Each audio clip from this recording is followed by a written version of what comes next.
So preparing for this talk, I was coming in, I was thinking about all the places where when my phone dies, and it is always dying, anytime I screenshot my phone, people are always like, oh man, you need to charge your phone because it's on a little red thing. And I was thinking about the places where I can charge up my phone. So I've got chargers in both our family vehicles. I've got a charger in my classroom. I have a charger in my office at Ignatius. I have a charger in our kitchen that's got like 4 different USB things so we can charge stuff. I've got one in the basement next to the couch by the TV, and we've got one on our nightstand as well next to our bed. So that's 7 places off the top of my head. And I also carry a charger just in case, like in my briefcase, I end up someplace where I need to charge my phone. And then, despite having all the spots, I'm always low on battery. So for Father's Day, my wife bought me one of these portable chargers. But then I have to remember to charge that up, so that I have charge in that in case I'm running out of charge. So I'm guessing this is not something you're unfamiliar with. I'm guessing that probably everybody in this room knows a little bit about this feeling of needing to charge up, and that everybody's got places where they can go and charge their phone. And part of that is because these things that we carry have become really important to us. And for me, our phones are obviously not just phones. So this is like my little office, and I get emails from students all the time, and I use it, as my portable weatherman, my calendar, and it's also a way that I connect with friends, people in college that I haven't seen in years and years, and probably wouldn't be talking to if it wasn't for apps like Facebook, and my family that's spread out. And so they really are incredible devices, and I'm not trying to suggest that they're not important or that we should abandon them. But at the same time, we're also, as a society, becoming increasingly divided. It seems that we're more connected today than perhaps at any time. Certainly when I was your age, the kinds of ways in which you're able to connect with people all around the country and the world would be unimaginable. But despite all these connections, we're fragmented, we're divided and less connected than ever before. I would say, for example, if you just took a look at our current political climate, our interactions have become increasingly tribal, is the word they're using. So we build networks in ways in which we shut out all kinds of alternative ideas and people. And the speed at which we communicate really makes reflection impossible. We tweet at each other rather than talk to each other. And because we've removed the accountability that comes with actually looking someone in the eye, we say things online that we just never would say to someone face to face. What's more, we live in a constant state of distraction. So this kind of scene, and I was kind of joking when I came in because you guys were sitting down, and obviously I teach in a high school, so this is something I see a lot, which is a bunch of guys sitting around a table staring at their phones. And they're socializing, but they're not actually looking at anybody that they're sitting with. And this is kind of the level of distraction we live in. These devices we have distract us. They're kind of demanding little machines. They're kind of like my boss. This thing beeps at me, and it chirps, and it makes noises, and I have to respond to it, and it vibrates. Has anyone had the experience before where their phone is vibrating in their pocket, and then they go to reach in their pocket, and their phone actually isn't there? Yeah. You felt that? There's a name for that. It's a thing. It's a real thing. I experienced too.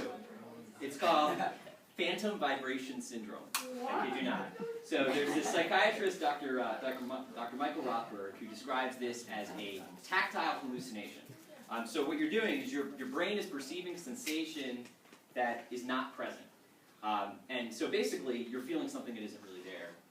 I'm reminded about stories of soldiers who lose a limb in war, and they wake up years later feeling itches in places they can't scratch. And I'm wondering if that's where we are. And I'm wondering if our phones have become such a part of who we are, such an extension of our being, that losing an iPhone would be kind of like losing an arm or a leg. In The Power of Off, it's a book by Nancy Collier. She's a psychotherapist. She notes that the average person checks their smartphone 150 times a day. So if you kind of do the math on that, really great math, so it's once every 6 minutes. And that's remarkable when you think about that, once every 6 minutes. But it's also important to remember that every moment we spend looking at the world through this little 3-inch by 5-inch window is a moment in which we're not present to the people that are actually around us. So she, in her book, she describes this program as like 30-day detox from your phone. And I don't think we need 30 days. I think what we need to do is just to be more mindful. So the heart of this is what we call mindfulness, which is just being aware. Being aware of how often you're disconnected from the people around you and making the deliberate choice to live differently.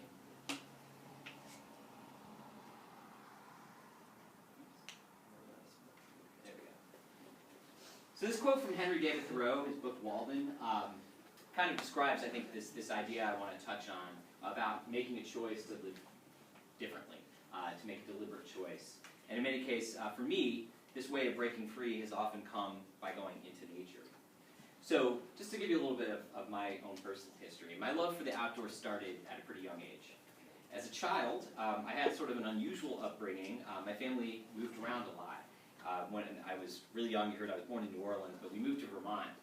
And then we moved to North Carolina. And then we moved to Singapore, which is a tiny little island nation off the southern tip of the Malay Peninsula.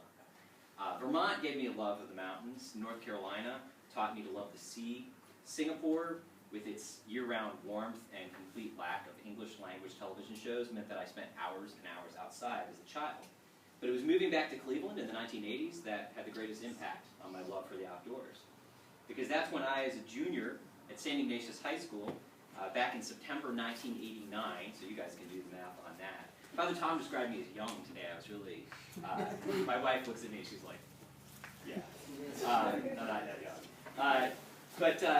Anyway, so back in September 1989, I had my first experience in the backcountry. And this was part of something called the Wilderness Retreat, which is, at that time, it was like a 5-day backpacking trip in the Daniel Boone National Forest in Kentucky. Now, my motivations for going, I did have a love for the outdoors, but I'd never camped before in my life. I never spent a night in the wilderness. But it was like 4 days of out of school, and I was like, I am down for that. So we went off. Now, I don't want to sound too hyperbolic about this, because I think people can blow these things out of proportion, but this experience was literally a life-altering experience for me. And it's not because it went well. In fact, as far as backpacking goes, this was kind of a total disaster. After 2 days of sunny, really warm, beautiful weather, in which we backpacked about 7 miles to set up camp along the Cumberland River, we woke up at about 4 in the morning in the midst of a torrential rainstorm with our adult leader telling us that we had to get out now. And there was a real urgency in his voice. Our tent floor was soaked through, and as I unzipped the door to kind of peek outside, it was just kind of, in that kind of, the sun was just starting to come up. You could just see. I noticed that the river that we had been camped on had risen 4 feet overnight. Boulders that were the size of Volkswagen Beetles before that sticking out of the water were now covered with water. And the river was still rising, so there was a need to get out of our sight. We were actually in danger. So we began trudging our gear up to higher ground. And eventually we found shelter in a little shallow cave that ran along the base of a 70-foot cliff. And the plan was simply to wait out the storm, just to wait it out, let our gear dry out, and we were just going to seek refuge there. Little did we know that that wait would take 2 straight days, because this wasn't just any rainstorm. This was what was called Hurricane Hugo, which had hit South Carolina on September 22nd, 1989. It hit Charleston, and see where we are is we're up here. And the next day, after landfall, Hurricane Hugo was sitting right on top of us. And it was just rain, and it was just circulating there. I've never seen so much rain in my life. So the 2 days we spent huddling in that cave were pure misery. And yet, I count that as one of the most incredible experiences of my life. We were without tents. We had only a few sleeping bags for the entire group. Finding dry firewood was nearly impossible. We were not happy campers, literally. The worst part of all was we had no way of knowing when it was going to stop raining. And we actually were starting to wonder if it ever was going to stop raining. But when it did, we were in for one of the most miraculous transformations I'd ever witnessed. So first the rain stopped. Slowed down, sorry. Then it stopped. Then the sun breaks through the clouds. The temperature starts climbing back up into the 80s. The raindrops are glistening in the rhododendrons like diamonds. And as we make our way back to the trailhead, the small little creeks that we had to cross over on our way in were now rushing with white water. And then there were these waterfalls. Waterfalls emerged literally out of nowhere. They were dropping 70 feet 70 feet down off the same cliff where literally just hours before we had been huddled for our very survival. But the transformation wasn't just in the landscape. We, as a group, were transformed from a band of scared, uncertain, miserable, and mud-caked teenagers into a group of ecstatic maniacs. We literally were like whooping and shouting around every turn because we'd see something just gorgeous or beautiful, and we were just so happy that it wasn't raining. And then we stopped at the base of one of these waterfalls, and one of the people in the group was like, you know what, I'm taking a shower. And this is how the tradition of the Wilder shower was born. I mean, let's just strip it down to our underwear. We strip down, all the muddy clothes come off, and if you've ever stood at the bottom of water that's rushing from 70 feet above, falling at 16 feet per second, the power of that just washed away every bit of grime and every trace of the awfulness of the past 2 days. We were refreshed, we were renewed, we were reborn. It was a baptism. So over time, the lessons of that experience sank in for me. The wilderness showed me the beauty of God's creation. It showed me that, that nature is a holy place. It's been described by the leader of that retreat as God's first and finest cathedral, and it really is.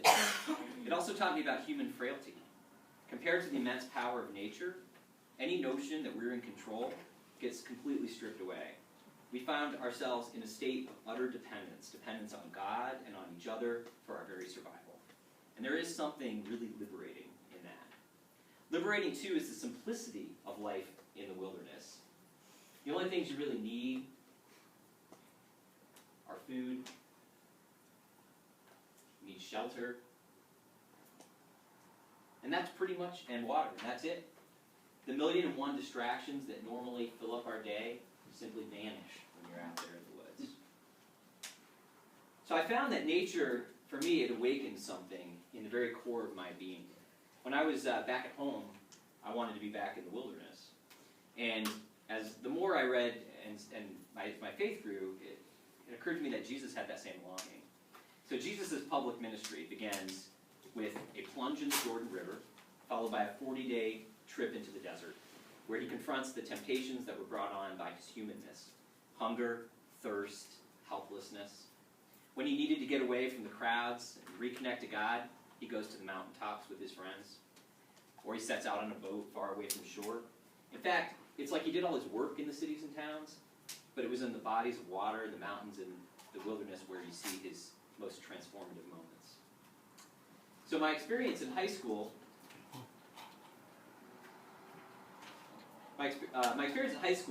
began a lifelong passion for the outdoors. So since that time, I've backpacked in the mountains of New York. That's me with my son Will, who he was in kindergarten at that time.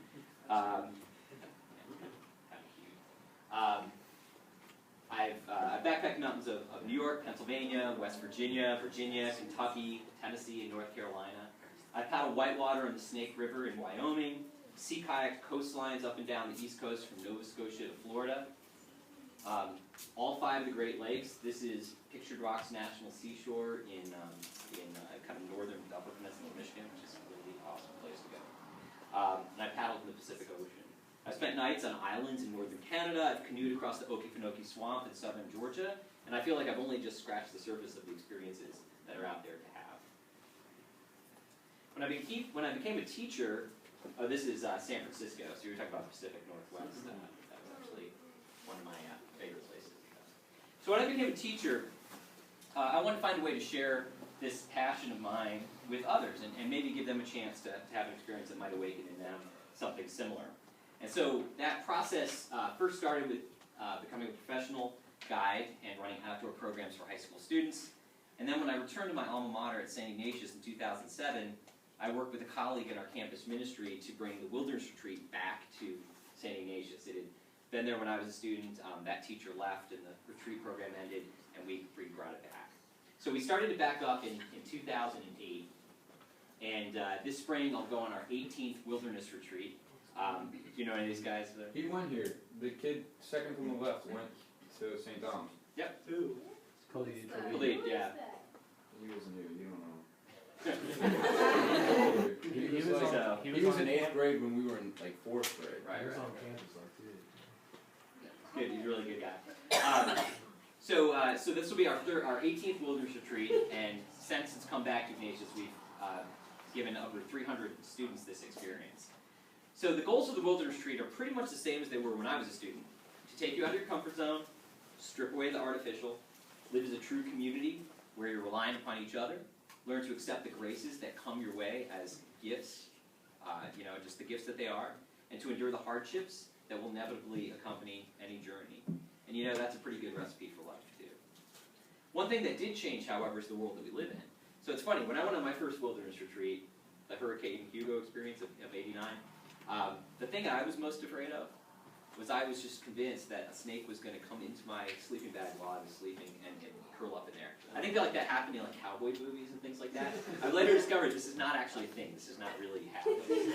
But I was terrified of that. So every morning I woke up with this sort of cautiously trying to figure out if there was a snake in my sleeping bag.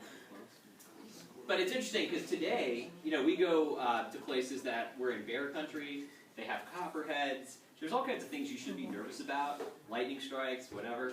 But what they're most afraid of is going 4 days without their smartphone. That to them is the thing that they're most nervous about going in.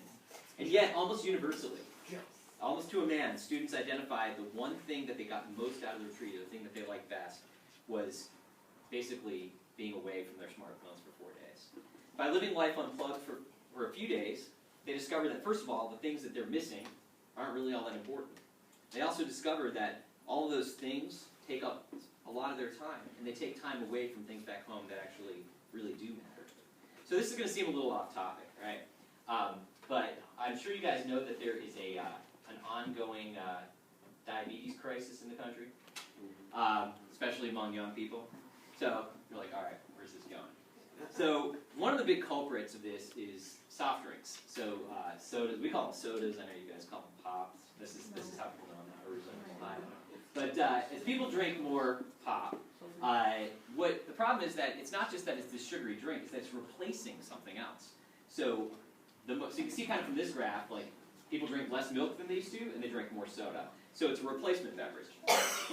And so this is what makes it particularly nefarious. It's not just the soda that's bad; it's that it's crowding out the things we need to have a healthy life.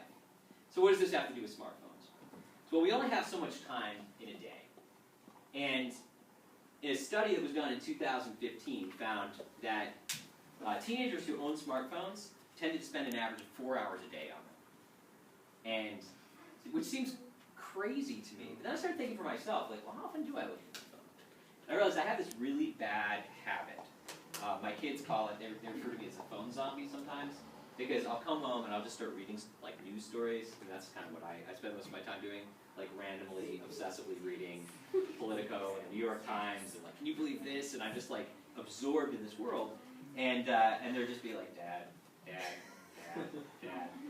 Then they'll just start going, phone zombie, phone zombie, phone zombie. So I'm guilty of this as well.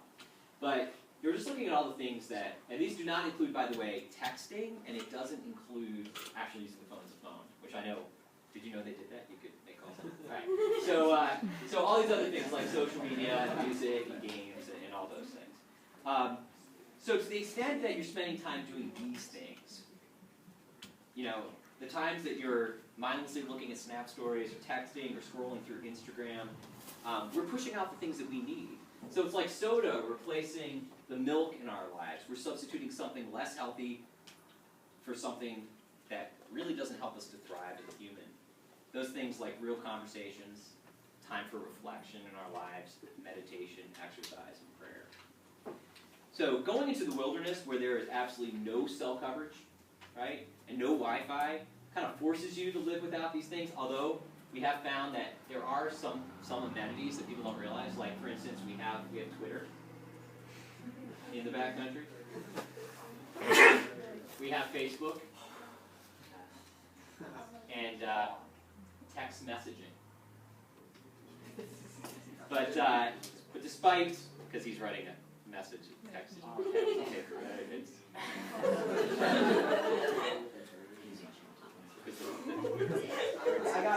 After the talk, I'll explain it all to you. So we have all those things. But what you find when you actually get these things out of your experience is that it frees you up to experience things that you've been missing. So I opened this talk describing all the places that I knew I could go when I needed to charge up my battery. And we pay a lot of attention to making sure we keep our devices charged. But I often wonder how much attention we pay to keeping our spiritual batteries charged. Like, where do we go to charge ourselves back up so that we can make better connections to God with each other? I know that for me, that place has often been the wilderness. There's a poet, Gerard Manley Hopkins, and he's a Jesuit, so that's kind of part of the shtick, is that I teach at Jesuit school, so they let me read this stuff. But there's a great poem called God's Grandeur, and the opening line of that poem is, it says, "The world is charged with the grandeur of God." And certainly from what I've seen, I would say that that's true. The world is full of incredible beauty, and it has a way of just kind of restoring you. But I also know that I can't get out in the wilderness all the time.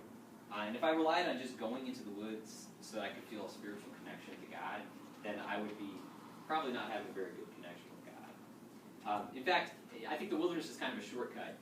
It's actually kind of easy. It may seem counterintuitive, but it's actually the easiest place to have these connections, because when you're off the grid and you're surrounded by beauty, it's really easy to feel spiritual.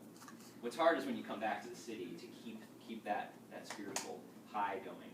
So I think the trick is to carve out sacred space in our daily lives and apply the lessons that God has taught us through nature to our everyday experience. And those are pretty simple. We aren't in charge of everything. We can't be. And so just to relinquish some control and realize that we can't always control everything around us. And it's liberating. To focus on the things that really matter. And especially, I think, to be present to the people around you and cherish the moments that you're in. In other words, the scripture says to be still and know that I am God. And that's something that I can do at home if I take the time to do it. I can charge up my spiritual batteries by setting my phone aside for a bit, by visiting the art museum, botanical garden, by listening to music, taking a hike in metro parks, playing with my kids, connecting with my friends at St. Dominic, having a real conversation with my wife that doesn't involve bills, taking time out to pray. And so I would challenge you, this is my challenge you, to give this a try this week. Just give the smartphone a rest. Just for little chunks of time. Not a week off the smartphone, but an hour a day off the smartphone during the week. And whether it's by getting outside in nature or simply creating time for the people around you, at the lunch table or at home, or your little brothers and sisters, just be present in the moment. Focus a little more on those spiritual batteries. And I think you'll be surprised how much more connected you'll actually feel.